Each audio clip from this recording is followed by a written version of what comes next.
Hello, everybody, and welcome to the OLE TNA Hard to Kill post-show reactions, all that fun. I am Bobby Munson, and right there is the natural Astrid Pizarro. Astrid, how are you doing this evening? I'm feeling a lot better today. I can talk, and then this pay-per-view was amazing. So I'm glad that we're talking about it tonight. It's great beginning to TNA. Yeah, well, I mean, this was a great recommendation. Glad that there was an opportunity to sit down, watch this one, and to be able to bring this wonderful review as well, too. Glad to be sharing the screen with you here tonight as we talk some TNA wrestling. So let's get right down into this. I missed everything at the beginning because apparently the opening three matches, the pre-show was only for the I think it's TNA Plus subscribers or something like that. So fortunately, didn't get to see those other than the recap that they did during the event itself. So did you see them at all or know much about them? Anything to add on the openers? Yeah, well, to give everybody like just like overall results, these two I missed. So we had Rich Swann versus Steve Maclin. Maclin won that match, and then we had Eddie Edwards and Brian Myers, who are alongside Moose, calling themselves. It was shoot, I forgot the name. The System. So all three of them are, and well, Alisha Edwards are called the System. So we had them going against the originals, being EY, Eric Young, and Frankie Kazarian. So we had the System win. So it was Eddie Edwards and Brian with the win. The only match I was able to see at that moment, once I figured out what was happening, was Tommy Dreamer versus Crazy Steve. It was a no DQ match for the Digital Media Championship. It was a lot of fork spots. It's basically the best way I can describe this match. It was something that we were already thinking about based on what Crazy Steve has been doing to Tommy Dreamer as it was. But yeah, it was just like one of the parts that I really enjoyed was that the power slam that Tommy Dreamer did to Crazy Steve on the chair. And he literally just tied Dreamer's hands with tape and just put all forks on him and just did a cannonball onto him while the forks were inside of Dreamer's shirt. I'll give you that visual for later, to put it like that. But as I was hoping it would go, Crazy Steve won the championship. So now Crazy Steve's a digital media champion. It's not alongside to Tommy Dreamer, who probably just has a flip from at this point. So I'm glad there's in better hands of Crazy Steve at this point now. So that was all that they have for the countdown. I'm hoping later on I can watch the other two matches. I really wanted to watch them. It was a hot mess when it came to like figuring out what the countdown was, where it was airing. I was just going crazy, but I'm glad I was able to watch that one. But the opener match for us was the Ultimate X for the knockouts. So it was Tasha Steelz versus Gisele Shaw versus Zaya Brookside versus Jody Threat versus Alisha Edwards versus Dani Luna. And to put it, I don't want to say breaking news, but they officially signed Zaya Brookside to be a TNA knockout tonight. Yep. So that's official tonight. So congratulations to Zaya Brookside on getting signed now too. Yeah, and what a way to kick the show off, because this was high energy, a lot of great spots here, a lot of really good spots here. In fact, I was saying to you in the chat there that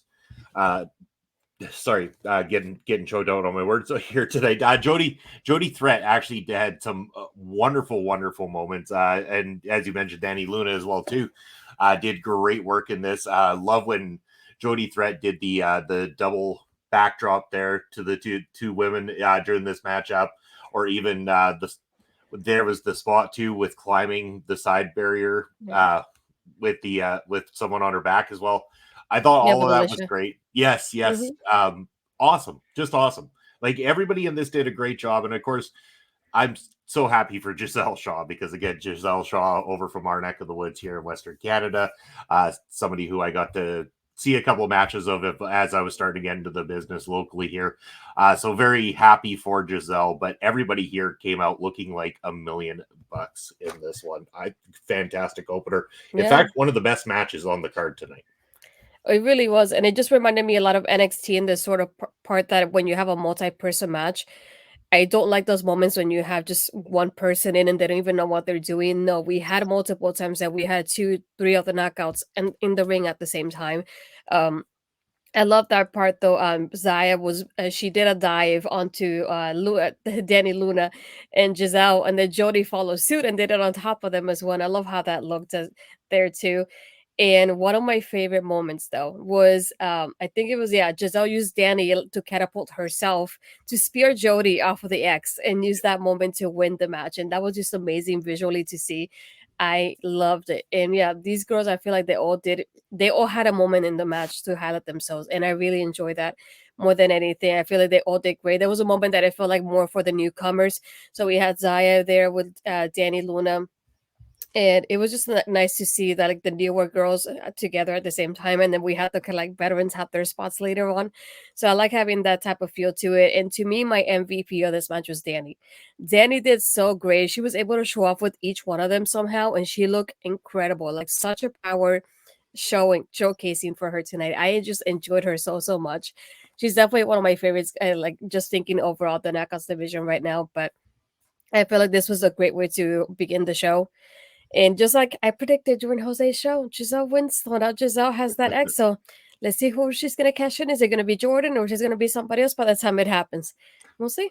We'll find out for sure. Let's go to the chat here just for a moment and go back to Ed. Hello, Ed. Thanks for joining in. And of course, Brian Carter, who joins me in our love for MLW typically, but joins me in our sentiment that we're a lot happier with our TNA experience than our last experience with MLW last Saturday. But Brian's first TNA experience, so awesome. Glad you enjoyed it, Brian. It was a great card tonight, and we'll get to some of those other moments here. But what an opener! I'm very, very happy with how this paid off. Again, like I said, very happy for Gisele. I'm looking forward to seeing who she will get to take on next. Coming up next, a couple of names that people might know of. We had Dirty Dango taking on PCO. PCO, former member of the Quebecers tag team from back in the day. So this guy, he's like the guy that'll never die. Like, he's been around for longer than most of us have ever, but way longer than most of us have ever been alive. And he's still kicking. And I honestly thought when this first started, I'm like, well, that was kind of a mess and happened quickly. And okay, because right away, within 2-3 minutes, we have a DQ finish that comes out of this thing. PCO wins by disqualification. But now all of a sudden, we have what this whole thing and even what the aftermath was made for. And that was the moments of returns, special entrance moments. This was a moments match more than it was a wrestling match. So we had Rhino come back. Santino Marella comes out. He declares a tag match. And we got Rhino and PCO taking on Dirty Dango and friends, but they need a partner. So we bring out the most generic wrestling video game character in the history of professional wrestling, Jake something. He's even got the default wrestling name, I believe. You know why? I don't know. I don't get Jake something personally. I honestly, like, with all the teases for a big signing here tonight, and Jake something comes on, people got to be thinking like they've been just tossed to the side in terms of what their knowledge of big signings mean. But we could change that around later in this card. This not necessarily my cup of tea, but it did a good job breaking up some of the other stuff here, even when it got to the triple threat, or sorry, the 3v3 matchup. The guys got to do some of their crazy insano type things. They got their spots in. The crowd was still high energy for this one as well too, so it served its purpose. Probably one of my least favorite things of the entire card, but I didn't hate it either. Yeah, my favorite part was like I really thought Santino was gonna be the third man, and he's gonna like take everything off that he had on him to go inside and run in. And I like how he just like I said it in our chat. I was like, he just went in and had his Tilly Long powers, and he said, "We're gonna make this a tag team match." And I was like, "Okay, who's the third guy? You?" I thought I was waiting for that answer, but no, I thought it was fun. I was just like, when it ended so quickly, I was like, what the heck is happening? Why are you doing this? This doesn't usually happen here like this. But it still was just a fun way to bring Rhino back and bring Jake something into the fold as well. I think it's just a way of like trying to use as many people as they could for the night being the first pay-per-view. But overall, I think it was just a fun match to begin with. And I feel like it continued on the energy that we had from the previous match. You bet. Brian said this match was his least favorite too, and made him think that he was in a little bit of trouble coming into this evening of professional wrestling. But yeah, really, Brian, we were treated to some real gems after this one, so we got that out of the way. And now let's move on to what I felt was another solid match. In fact, every single one of the knockouts matches knocked it out of the park here tonight. The TNA Knockouts Tag Team Championship match that was not announced, from my understanding. This was a surprise match. This is a good surprise match, by the way. If you're going to give a surprise, here's how you give a surprise on a card. You've got the Knockout Tag Team Champions, MK Ultra, that's Masha, Slamovich, and Killer Kelly, taking on Decay. Decay comes back. Rosemary and Havok in the ring. This is awesome. Remember both these two. Excellent teamwork. The one spot I can mention that I thought was really cool there was the one where Rosemary does that sit up that she does and everything. The sequence between the two in that particular spot was just beauty. What a great surprise matchup to this card. Had this been put on the card, it would have only just bolstered what was already a solid looking booked card. Yeah, and what I liked about it is like I feel like tonight only the main event was the only like downfall for me energy wise. But I feel like from beginning to almost that main event spot, like until the knockouts match, everything kept the energy up from what it was going. And I feel like this match, even though it was not announced, like you said, it was just something that happened here. I thought they were just gonna have like a promo calling out somebody. I was not expecting a match to begin with, but still, it was like it's nice to see Decay back. I feel like this is the best way to have them be on screen right now. I really enjoy it more as DK more than anything. So I think I was hoping for an Ally to be here somewhere because we know that she left AEW. We haven't really seen her anywhere else. I was hoping she would return with them there. I think that would have been interesting. Um, and like anybody can come back to life in TNA nowadays. So you can do that again. Why not? You did it with EY. So I was expecting more of that return there of being one of the signings. Like I was expecting that to happen. But either way, I love the entrance from Decay. That like the crowd really enjoyed it from the beginning when like seeing that surprise there too. And this is such a hard hitting match. The back and forth they had between both teams, both of them breaking each other's spins so often. I didn't know who was gonna win at that point, but the only thing that I know that recently, especially from what I've seen, is just TNA doesn't have a lot of tag teams. I feel like there's something they really need to build up in right now this year. So that's why them beating them, it didn't really surprise me at the end because they really don't have a lot of teams to like begin with that's to go against them. But still, it brings something new now as MK Ultra will be the ones now chasing for the championship most likely, but still a fun overall match. Yeah, great matchup. Want to say I haven't like I've seen all of these for obviously more Rosemary and Havok than anything, but I was very impressed with Masha Slamovich, especially in this one. I thought Masha Slamovich really stood out in this one. Very, very excellent career ahead. Bobby saying it's great to have Brookside in the TNA Knockouts division. It certainly is, Bobby. Thank you for coming in, by the way, too. And Brian saying, is TNA popular in Canada because they made a big deal about the French commentary? Yes, because really a lot of TNA for a while was stationed here in Canada out in the east side of it. So while Anthem was kind of in that rebuild stage, that was where they were stationed. Plus, they have a lot of Canadian talent there at TNA as well, too. So it's kind of like it's a bit of a Canada stronghold, that one. And Mel, how are you doing, Mel? Thank you for joining us here tonight. I know Mel's busy with Andre there watching some New Japan Pro Wrestling. I'm sure that one will be going till fairly late, as those cars tend to be very jam-packed with greatness. Brian, but I find the commentary on Prairie Pro Wrestling to be superior. Well, thank you, sir. I appreciate it. I'm sure it's because you love the angelic voice of Papa Smokes. But back on track, another great knockouts matchup. The announcement came about from Scott D'Amore, brought out the president of AAA Wrestling there to create an agreement or a working relationship between TNA and AAA, which led into the X Division matchup where El Hijo del Vikingo, Kushida, and Chris Sabin battled it out for the X Division championship. And normally I'm not a big fan of triple threat matchups because it'll tends to be a lot of two guys battling, one on the floor for an insane amount of time. This one, if you're going to do it right like this, where these guys, it was a lot of back and forth with the guys still in the ring. If they were out for any extended period of time, there was solid reasoning for them to be out for a short extended period of time. So this pieced together very beautifully. Vikingo is a marvel. Flippy stuff is interesting when it can be unique. And with Vikingo, it's unique. It's very unique with him. He does stuff I haven't seen before and that I don't think is human. I swear he must have, if you remember the movie Flubber, I think he has Flubber on his boots because nobody can spin and jump like that without the use of Flubber. I'm sure of it, but excellent. This, as far as a triple threat goes in an X Division matchup, this was good. I really liked it. High energy. Crowd was into it. A+. It was good.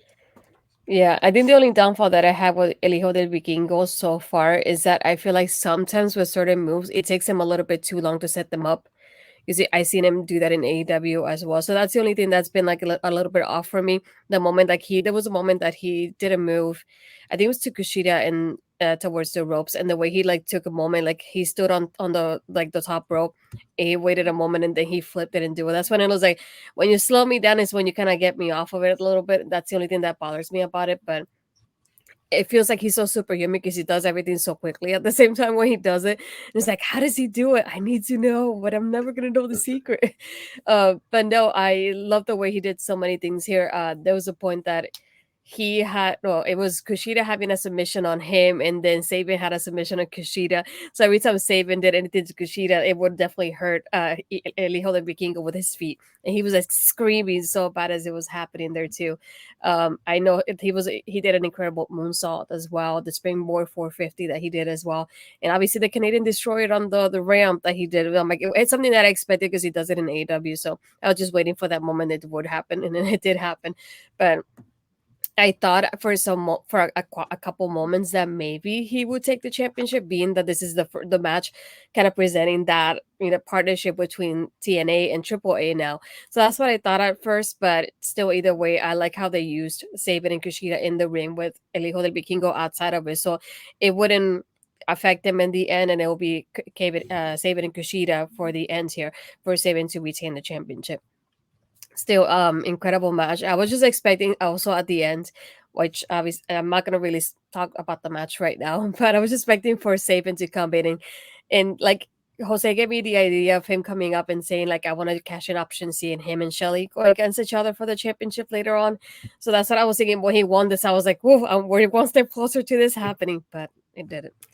Not quite, not exactly. No, as we say, good morning to Barry Monkey joining us from a good 6-hour difference in time. But thank you for joining us here on the TNA post show. TNA though. We are talking TNA, and Bobby Stats here telling us that Nick Nemeth is wrestling at TNA Snake Eyes tomorrow against Zachary Wentz. An interesting move right there as well too. We'll talk about Mr. Nemeth here shortly. Brian saying he is a smaller guy that you definitely think could defeat giants because of his moves, unlike Alex Shelley. Oh, and the gloves come off from Brian here tonight. Not an Alex Shelley fan, are you? Because I mean, I felt the opposite in that match. We'll talk soon, my friend. We're getting there. But yes, Chris Sabin managing to keep that belt, and then we move on from there to the match that really drew my attention in the first place, because not only am I a Josh Alexander fan, I am definitely an Alex Hammerstone fan, and giving Alex Hammerstone a brand new playground with fresh new blood and everything that he needed, because, again, MLW, the taps run a little bit dry for Alexander's Hammerstone's run. This was a great move for him, a brilliant move, in fact. What a match. These two hit hard, and they hit often, and they beat the living hell out of each other. Hammerstone, once again, proving like his selling is so good at times. Like, he would sell that leg beautifully throughout this entire matchup. His finishing maneuver, the Nightmare Pendulum, I'm so glad that they chose to not have Alexander kick out of it. That it actually sold the idea that Hammerstone's leg was so hurt he couldn't quite get to the pin in time, allowing Alexander that time to roll outside the ring. Brilliant touch within this thing. It was those subtle nuances throughout this entire match that drew me in as a wrestling fan more and more. Excellent work. Glad to see a fresh match for Hammerstone. Awesome. Just awesome. I love this thing. And going over to you, what are your thoughts on this one? I figured this is your boy, so I know you're gonna talk so positively about him, but still, he sold me. He sold me tonight. I feel like what I like about this, it just reminds me what I was mentioning with El Hijo de Vikingo. Like, for the people that don't only watch AEW, this is people haven't seen him, but the people that are watching out TNA and see him for the first time, you're gonna keep following him after what his performance tonight. And this is how I feel about Hammerstone for the people that didn't get to watch him in MLW.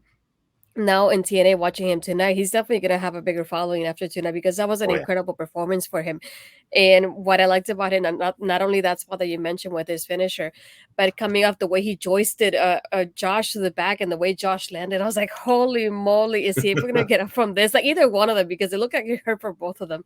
But yeah, this, and not only that, but the Death Valley driver on the apron, it looked incredible the way he did it too. I was just thinking that maybe at the end, Josh wins the match, but I was expecting Josh to come up and kind of have Scott D'Amore bring the contract. They have it signed on Josh's back and shake hands with him at the end. So I was expecting that to be one of the signings tonight. But still, we have hope. You never know by the weekend they decide to announce it. But I feel like this is the way of being based on your performance. I feel you definitely earned it tonight, because that was an incredible performance, and I seen so many people talk so positive about him on my timeline that I'm very happy for him that he was able to be on this card tonight. What kind of open challenge to get it answered by Josh Alexander of all people? Oh, it was fantastic. And again, I'm an Alexander, I'm a Josh Alexander fan, but when I heard this thing was happening, I had to tune in, whether Hammerstone signs or not. I was like, finally, the world is going to get to start waking up to one of the secrets that MLW has been holding on to for years. Hammerstone, he's solid on a microphone. He's got a great physique, clearly. I mean, the guy's muscles have muscles.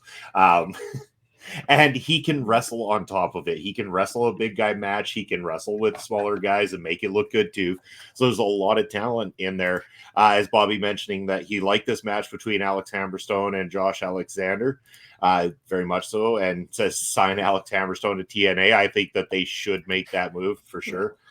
Brian saying, first time seeing Josh Alexander. He seems like he loved him some Bret Hart. Yes, I believe he was a Bret Hart fan. He's a Canadian boy, aren't we all? And will the Nightmare Pendulum ever finish an opponent again? Favorite match of the night. Yeah, again, it didn't finish the match, but I'm glad again that it's such a protected move, or it was so protected in MLW that nobody really kicked out of it. I believe other than Richard Holiday was the only one to sneak away from a Nightmare Pendulum.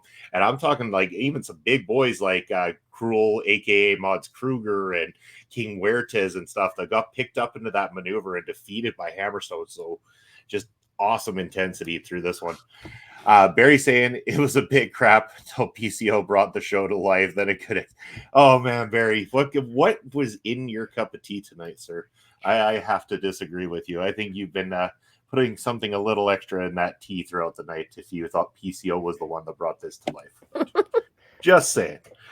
I mean, PCO came back to life. Maybe that's what he's talking about. Yeah, well, I mean, there was some sort of resurrection there. Yeah. All right. Now we got Bobby laughing, so we know we've had a successful show. If Bobby's laughing, we've been successful. Moving on from there, the TNA tag team titles were on the line. Is a fatal four-way or a four-way dance. I'm not sure how they test those. 4 teams anyway. That's how it was. We got ABC taking on the Rascalz, taking on the Grizzled Young Vets, taking on the team of Mike Bailey and replacement partner the Laredo Kid. And I remember watching the Laredo Kid in MLW for a while during his time there. Liked the Laredo Kid quite a lot. Again, this one was probably outside the PCO one of my lead, well, maybe the main event, but one of my lesser favorites on the card. But here's what it did do, and I found this after watching this one, is that it broke up that singles match of Hammerstone and Josh Alexander, and then having the knockouts singles match, and then of course having to have a main event that also features a singles match. So it breaks up that monotony by having something different on the card, and it was high energy. The fans loved the hell out of this matchup. They were all for it. It was high paced, high speed, all in on this thing from every single one of these guys. So it was very interesting. Not necessarily my cup of tea per se, but I could see the placement of it, and everybody did their job very excellently throughout this match. Yeah, this was one of those, like, the action was packed. Like, I can't even keep up with all the teams and everything that they did, but I feel like it was a good showcase for GYV as well. And I feel like they did incredible with this roster here. So let's see what happens with them later on. But there was a moment, I know that we had a scary moment in the match with Ace Austin missed the ropes and he had to go back and do it. So that definitely kind of broke me off to like how I felt. I was like, oh my God, please, I hope you're okay. But even just the breaking up the pins to like back and forth with each other, the part that like they kept tagging in because they didn't want that person to win the match and they wanted to win it for themselves. I really thought at one point that Speedball had it, but I think it's the Rascalz that broke up the pin there as well. So that was just holy crap, incredible to see as well. But like I thought, ABC retained at the end. Ew, Raid. I think that's on your side of things, actually. No, I was gonna say that. Look at me, I don't have anything yet. No, you sure? Because I could be wrong. We got a raid somewhere anyway, but thank you for the raid. Wherever the raid is coming from, we do appreciate it. Coming in with a lot of you. Thank you very much for joining us here tonight. But yeah, we got everybody's up in the house here. Garrick friends over at Get the Tables. It's Get the Tables. Thank you. Yeah, thank you very much, Get the Tables, for making this raid happen. A lot of love coming your way, Ashford, as I'm losing control of all the amount of great names that we got coming up here in the chat tonight, and even going back to our friends. I think Brian's going to take the heat. Now that we got more people in here, Brian, I'm going to throw your comment up there so people can get at you for calling Speedball garbage if you want to go that direction, my man. Barry Disagree. saying, yeah, this tag match was my match of the night. The Grizzled Young Vets really showed how good they are. Barry's being positive. Holy shit, I'm impressed. Barry. There we go. There we go. But thank you to all the new friends up in the house. We appreciate you. Holy moly. Thank you. Thank you. Thank you. That's awesome. Awesome to have here tonight. Yeah, Barry. Yeah, we disagree with Brian on that one. We love Speedball. Brian love Speedball in both of our households. Yeah. Yeah, that I'm like, I love Speedball, and I felt bad at that. Trent Seven couldn't make it. I know there was a lot of snowstorms. A lot of people were having issues going to the show, so I was wondering how it'll affect the attendance for the show. But Trent Seven was the only one that couldn't make it. Either way, him and Laredo Kid did very well together, so I was excited for the match in itself, and I really enjoyed it. Again, I really wasn't thinking anybody else was going to win this. Maybe the Rascalz, but I really had more faith than ABC was. Like, we'll keep it. Thank you, Get the Tables. We disagree with Brian. We love Speedball in our households, to put it like that. I can't point at ours at the same time. Sorry to throw you under the bus here tonight, Mr. Brian, but you said it, and now you got to take it. You got to take it back from the group that's here, that's teaming up on you, sir. Yeah. Hold on. Hey, hold on. We played innocent. We didn't say anything poor about the Speedball Mike Bailey, because that just wouldn't happen. I mean, I'm a full-blooded Canadian. We don't talk poorly about our own here in Canada, for sure. And I know that there's love all around the world for Speedball Mike Bailey as well, too. So all love on this side of the table. It's Brian Carter over on the YouTube side here for our local establishment. He's defending his assessment. I mean, you can all do what you want with it. If you want to go at Brian, that's Brian, I'll suggest something. Go watch Speedball versus Josh, I believe it was. The 1 hour match they had, I think it was last year, if I'm not mistaken. It's on Impact's YouTube channel for free. It's a whole hour match. So sit down with your popcorn, enjoy it, drink everything. You will enjoy the match, and you will change your opinion on this. I trust me on that. Just that match alone. You bet. And we got one here. Oh shit, I follow our local establishment's account. Where you guys the ones that do the Marvel Talk? Or if I am mistaken. You are not mistaken. OLE does feature Marvel Talk. That is featuring Ed Fries, the tag team partner of Astrid, taking over on Tuesday nights, along with his good friend Andre C. They do Marvel Talk, and sometime later this week they're going to be having episodes coming out covering Echo. So stay tuned for that right on our local establishment's channel. But yes, Astrid, I want you to get us into the very next match that came about. This is the what I thought this was the main event. I'd forgotten all about Moose and Shelly and stuff. I was so glued to this matchup that I kind of lost track that there was another match. But please get us into this one. Can I just say, this was my main event. In my mind, this is the main event. It will keep being the main event. I feel like I would have been happier with this one being the main event, to be honest. But either way, this is Trinity versus Jordynne Grace for the TNA Knockouts World Championship. What can I say? These two, such amazing chemistry. I love how hard hitting they were, from their strikes.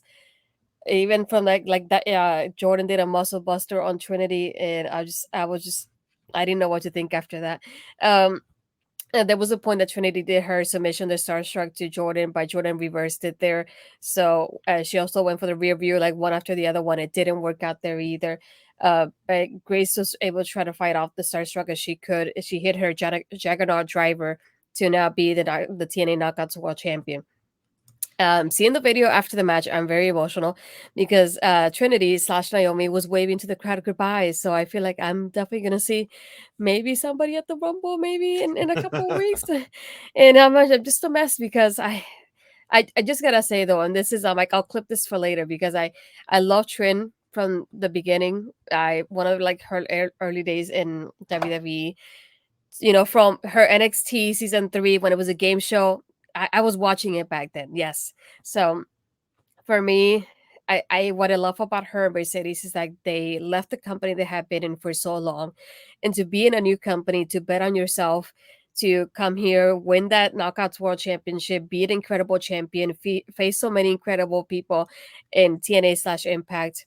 It was just incredible. She had an incredible run as champion.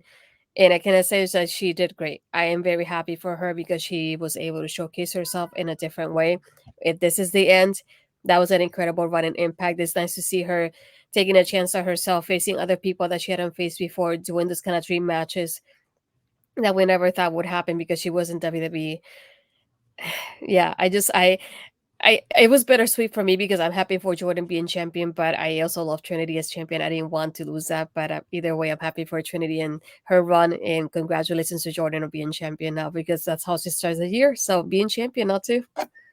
You bet. Richie Vargas, thanks for stopping by. Sitting cold on his side of the woods. He's going to bed under the blanket, try to warm up. I know what you're feeling like there, my friend. Of course, I'm in Saskatchewan, Canada, and it's a bombing like minus 35 Celsius right now with wind chills, making it even chillier. So stay warm, my friend. Thank you for stopping by the stream here tonight as my cat is trying to demolish my setup here.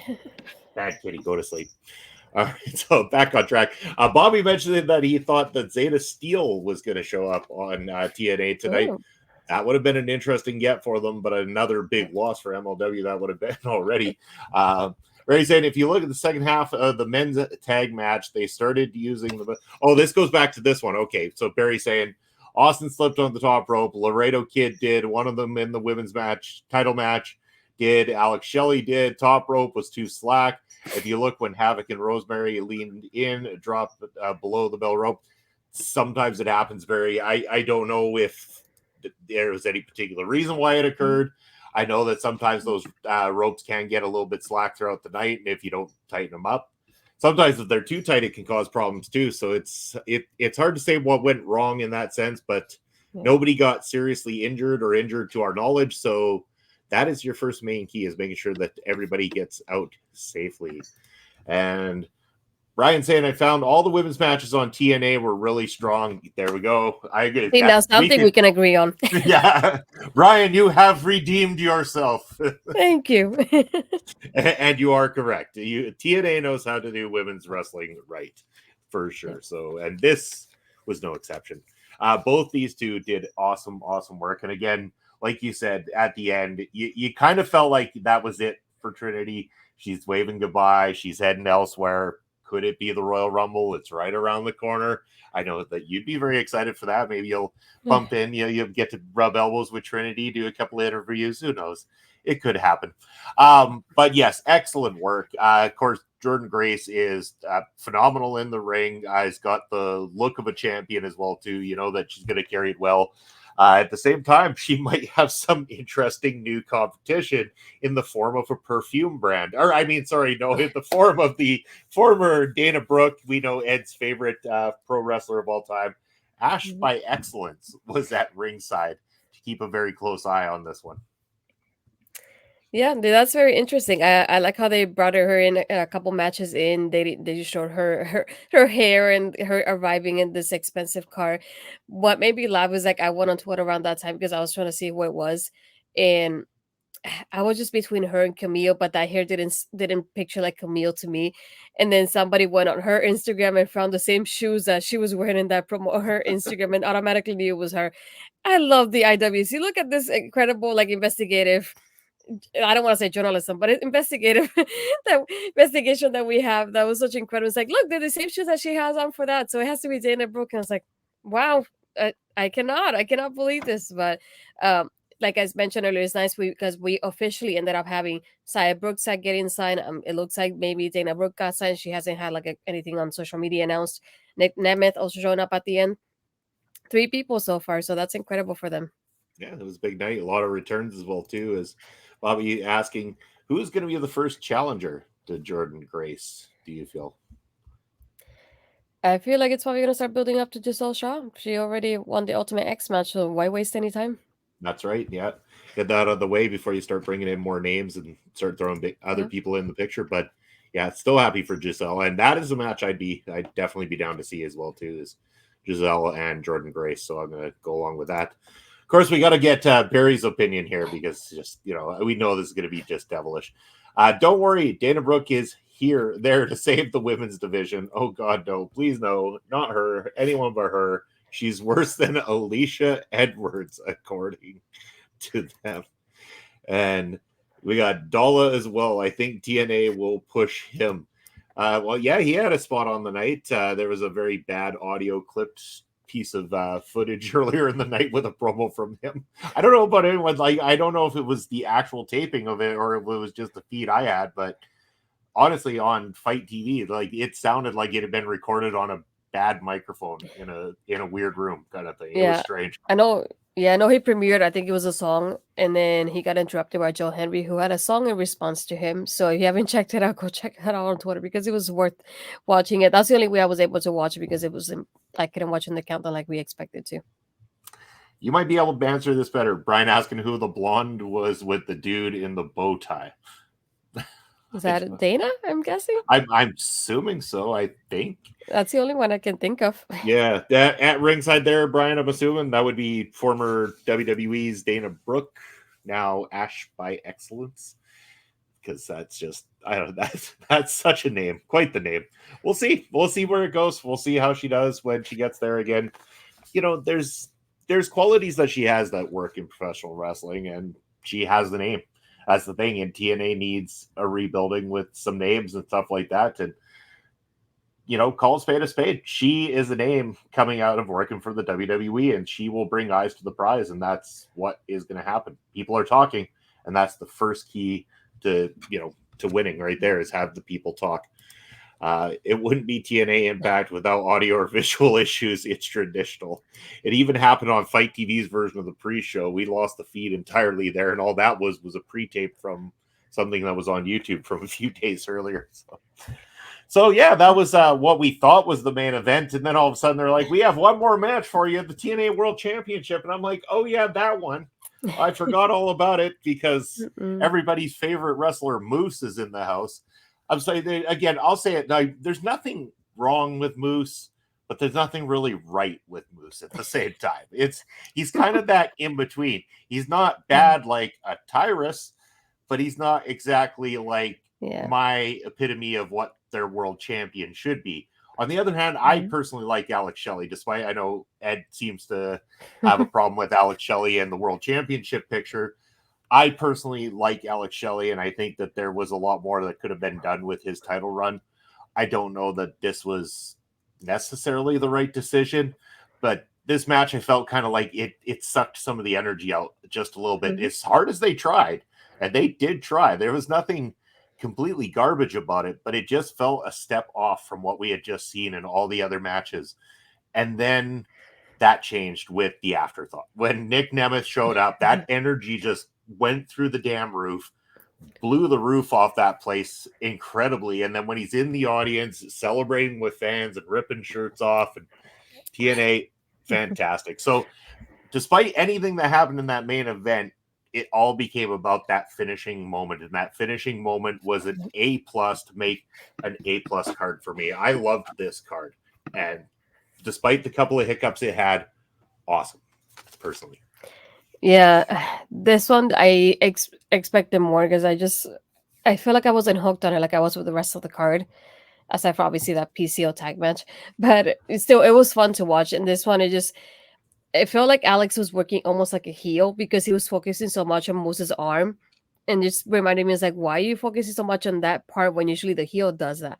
So we see a lot of the matches like Moose is struggling with the arm, trying to do what he can with basically one arm. And then more towards the end, they have D'Angelo Williams that gets closer up. Alex gets distracted by him. And then here comes Sabin and Kushida. And then we have the system. So Eddie Edwards is coming in with Brian Myers as well. So they're having this bit distraction kind of moment there. Sabin and Kushida take care of the system as they take him off the stage. But still, Alex is just like distracted by D'Angelo. And Moose takes that moment to win the match. I think the parts that really like hit for me, but it was like I like the way he did the headbutt towards the end, like the Moose hit it, but then he also stopped his leg, and I could see it happening at the same time, so it bothered me that he didn't do it as quickly as he should have. Still, it's like I thought it was a 2 because of the way that Alex actually reacted. He kind of like sat back, like stood there while he was sitting down, and I thought maybe that it was a 2. And then I hear the bell, and then I hear the reaction from the crowd. I was like, oh, so it was a 3. And the music didn't come up right away, so that's what made me doubt it too. So I was like, it took me a moment to realize that he actually had won. I really thought that Alisha was gonna be like, oh, there was a 2, but it wasn't. So yeah, I feel like the moment that made like the whole main event for me, like you said, was Nick arriving. We had the music come up, but they don't show us the name on the music until like the end when the name already shows up. Moose is looking at the screen, so Nick comes up behind him, attacks him, and I just love that moment so much. I was expecting it and hoping he was the big signing, so I was very happy that he's the one that ended the show. But I'm hoping he's officially signed. Obviously, he ripped off his shirt to to show us a TNA shirt.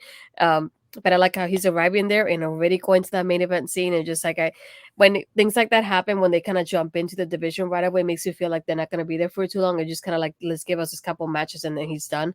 So I'm hoping I'm wrong when it comes to that part, but still, the review of having Nick being a part of this, as they call him, the most wanted man, Nick Nemeth. I love that. I've been loving Dolph Ziggler, so I was just disappointed like everybody else that when he got released. But it's just like I like that he's having this moment to like kind of like that world tour, the way Mustafa Ali is going around as well, having his moments, showing off the name that he is. And I'm really happy for him that he's able to do this and have the spotlight here tonight to end the show, because everybody's gonna be talking about him at this point, not the main event. But yeah, very happy for him. Yeah, this is somebody who brings a lot of eyes to the prize. This is a huge get for TNA Wrestling. Yeah. And it's going to get to the chat here again. Bobby, I like Alex Shelley again. Yeah, I do too. And again, a tease between Alex Shelley and Nick Nemeth would be an excellent move.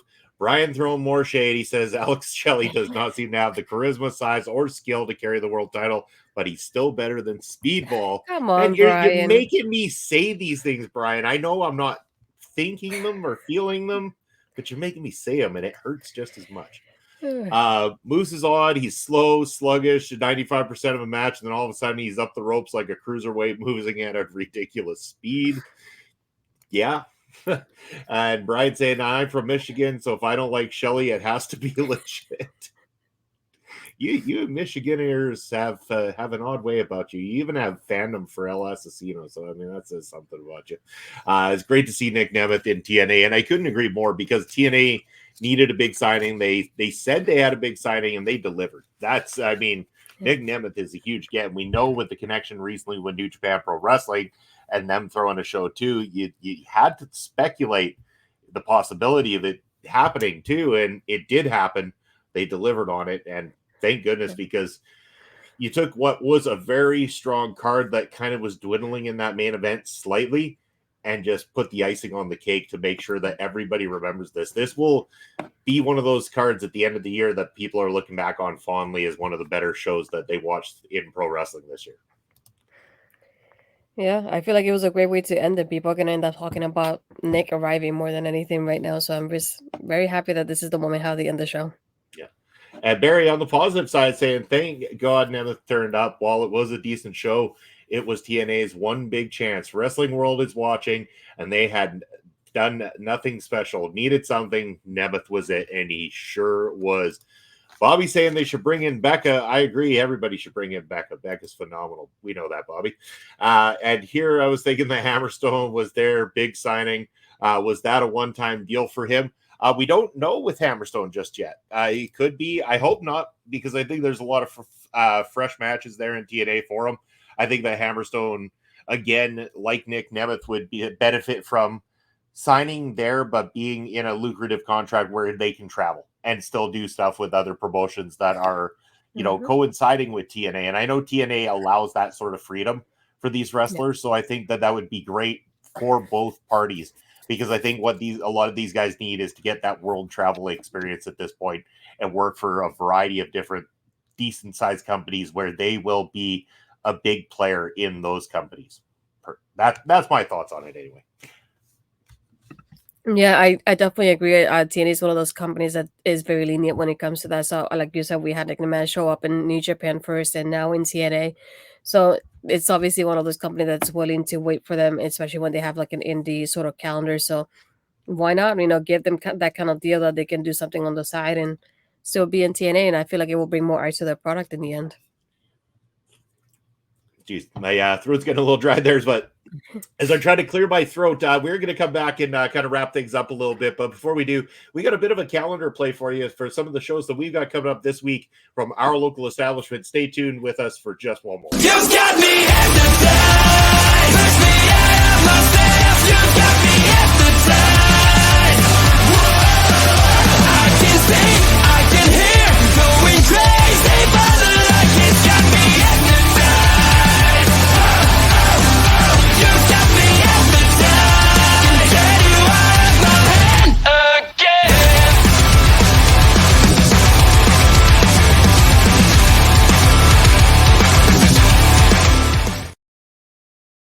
And there we have it. That's what we got coming up for you on our local establishment this week. A lot of great things from a lot of wonderful people here producing great shows throughout the entire week.